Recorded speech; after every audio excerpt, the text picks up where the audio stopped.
Shalom, shalom, peuple de Dieu. Je vous salue encore au nom de Jésus-Christ, notre Sauveur.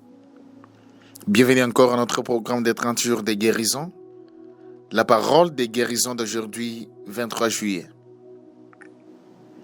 Le thème du message, il y a une vie au-delà de notre lutte présente. Il y a une vie au-delà de votre lutte présente. Nous lisons le livre de Jean, chapitre 11, verset 25, qui déclare: Jésus lui dit, « Je suis la résurrection et la vie. Celui qui croit en moi vivra, quand même il sera mort. » Amen. Bien-aimés dans le Seigneur, aucune situation n'est au-delà de la puissance de Jésus-Christ.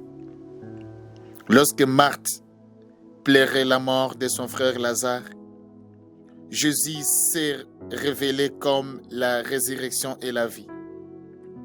Sa puissance est plus grande que la mort, les désespoirs, les déceptions et toutes les situations impossibles. Tout ce qui semble mort dans votre vie, vos rêves, votre présence, votre santé, vos relations et vos opportunités, Jésus est capable de les restaurer et de lui redonner vie. Aujourd'hui, placez votre confiance en lui et souvenez-vous que ses promesses ne faillissent jamais. Le même Sauveur qui a ressuscité Lazare agit encore aujourd'hui avec puissance. Demeurez ferme dans la foi et réjouissez-vous car en Christ se trouve l'espérance, la victoire et la vie éternelle. Au nom de Jésus. On a lu le livre de Jean, chapitre 11, verset 25, d'où le thème nous rappelle encore qu'il y a une vie au-delà de votre lutte présente. Chers lecteurs, chaque être humain traverse des saisons de lutte. Il y a des moments où les circonstances semblent accablantes, où les prières paraissent sans réponse et où l'espérance commence à s'affaiblir. Certains affrontent des difficultés financières, d'autres luttent contre la maladie, les conflits familiaux, les déceptions, les deuils et l'incertitude concernant l'avenir. Dans de telles situations, il est facile de croire que rien ne changera et que la situation est définitivement perdue. Pourtant, le message de Jean chapitre 11 verset 25 nous rappelle qu'aucune circonstance n'est au-delà de la puissance de Jésus-Christ. Lorsque tout semblait perdu pour Marthe et Marie après la mort de leur frère Lazare, Jésus révéla une vérité profonde à son sujet. Il déclara: « Je suis la résurrection et la vie. » Ces paroles nous rappellent que Jésus n'est pas limité par les circonstances humaines. Il possède l'autorité sur la mort, les désespoirs, le découragement et toutes les situations qui paraissent impossibles. Quelle que soit la lutte que vous traversez aujourd'hui, Jésus offre une espérance qui dépasse vos circonstances présentes. Il est capable d'apporter la vie là où il semble y en avoir que la mort, la restauration là où il y a eu des pertes et la victoire là où il y a eu des défaites. Parce qu'il est la résurrection et la vie, il y a toujours de l'espérance pour ceux qui mettent leur confiance en lui. Bien-aimés dans le Seigneur, le chapitre 11 de l'évangile de Jean raconte l'un des miracles les plus remarquables du ministère de Jésus. La résurrection de Lazare. Lazare ainsi que ses sœurs Marthe et Marie étaient des amis proches de Jésus. Lorsque Lazare tomba gravement malade, ses sœurs envoyèrent un message à Jésus dans l'espoir qu'il viendrait rapidement le guérir. Cependant, Jésus retardant volontairement son arrivée. Lorsqu'il arriva finalement à Béthanie, Lazare était déjà mort depuis 4 jours. Marthe, profondément attristée, lui dit, « Seigneur, si tu eusses été ici, mon frère ne serait pas mort. » Jean chapitre 11, verset 21.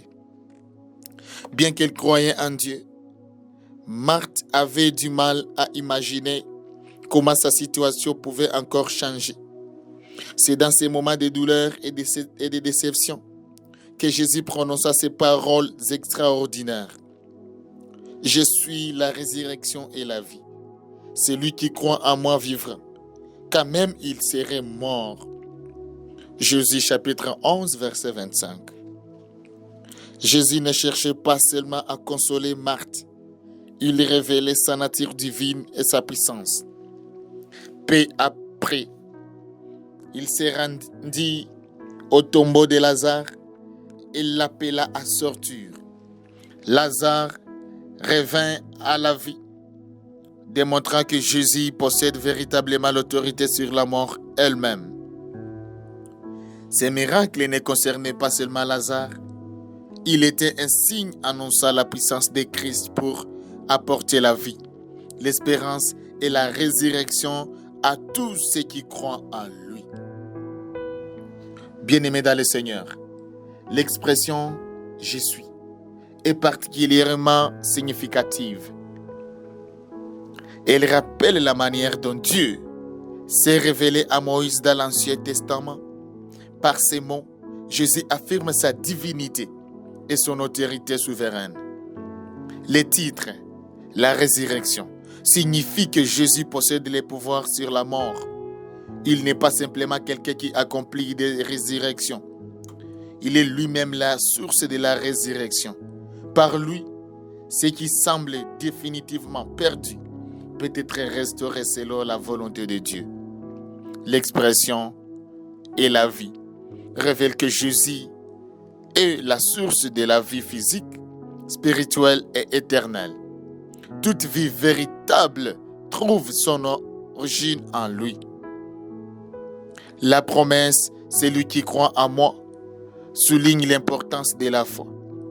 Les bénédictions de Christ sont reçues par ceux qui placent leur confiance en lui, au nom de Jésus.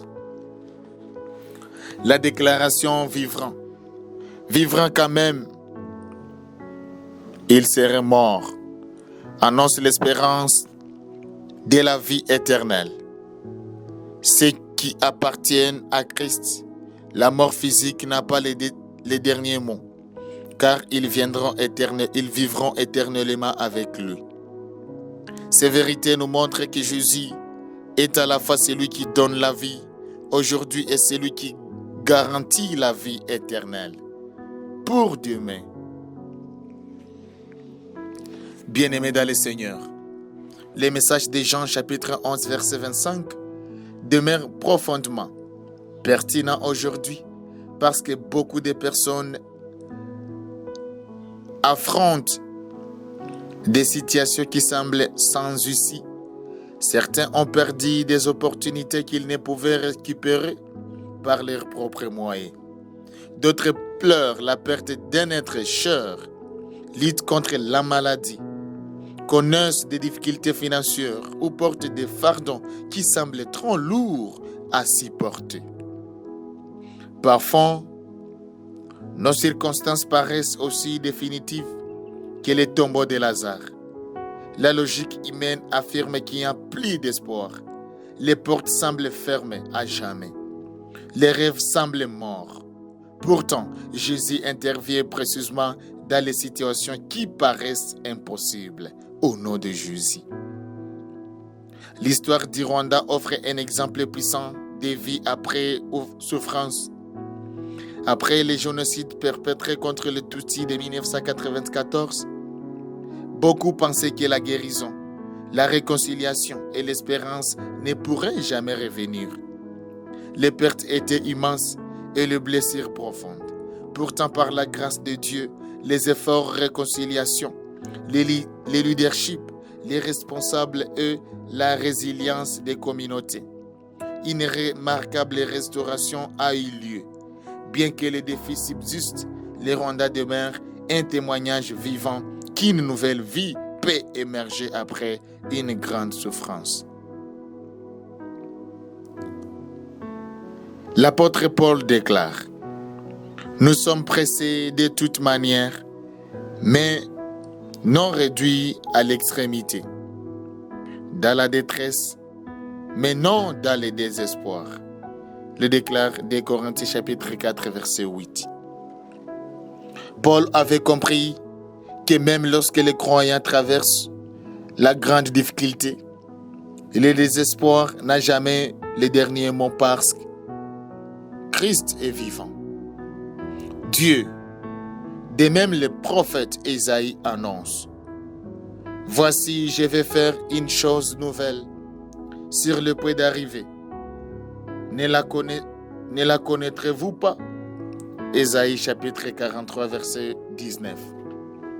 Dieu est spécialiste des nouveaux commencements lorsque les hommes ne vont que des fins. La preuve suprême de cette vérité est la résurrection de Jésus lui-même. 3 jours après sa crucifixion, il est sorti du tombeau, triomphant du péché, de la mort et de Satan. Parce qu'il vit, les croyants possèdent l'espérance pour cette vie et pour l'éternité. Quelles que soient les choses qui semblent mortes dans votre vie aujourd'hui, vos rêves, votre espérance, votre santé, votre relation, votre ministère ou vos opportunités, place-les entre les mains de Jésus. Le même Sauveur qui a appelé Lazare hors du tombeau agit encore aujourd'hui. Sa puissance n'a pas diminué et ses promesses demeurent certaines. Au nom de Jésus. Question de réflexion sur la parole d'aujourd'hui. La première question demande: quelle lutte actuelle met le plus votre foi à l'épreuve? Deuxième question: y a-t-il des domaines de votre vie qui vous semblent sans espoir ou impossibles à restaurer? La troisième question: comment le fait de connaître Jésus comme la résurrection et la vie renforce-t-il votre confiance? Quatrième question: